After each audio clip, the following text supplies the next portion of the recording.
Maraming salamat po, Panginoon Diyos, sa bigay mong almusal sa akin. Dapat lamang nating pasalamatan ng Diyos sa bawat pagkain na ating kinakain. Unang-una, ang sabi ng Panginoong Yesus, siya po nagpaalam sa atin na ang pagkain natin galing sa Diyos. Ayon po sa San Mateo 6:9, Ama namin nasa langit ka. In verse 11, bigyan mo kami ng aming kakanin araw-araw.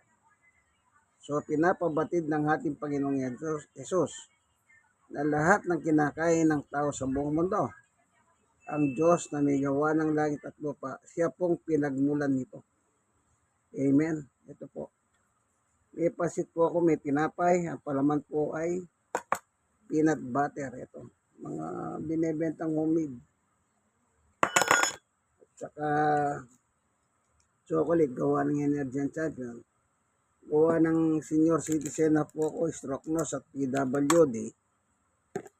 Ang Energy Champion ay ito. High in protein and iron and vitamins, high in calcium and phosphorus. Yan. Kaya nung nakita ko po yan, binasa ko, sabi ko, mukhang bagay ito sa akin kasi senior citizen na ako, stroke pa at PWD. So, kain na po tayo, no? Yung tinapay, yun lang nabibili siya sa amin. Bawat isa nito, 4.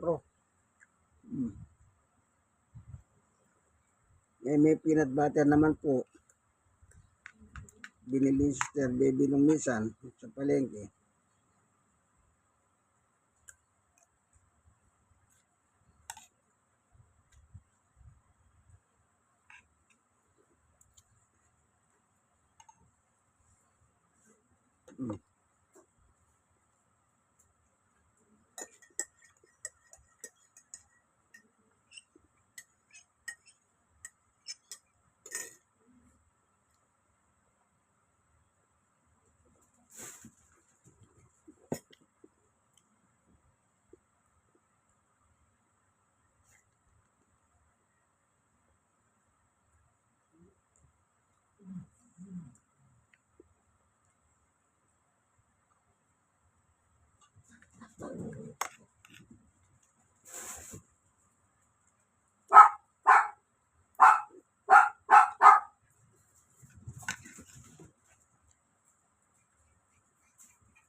Sarap.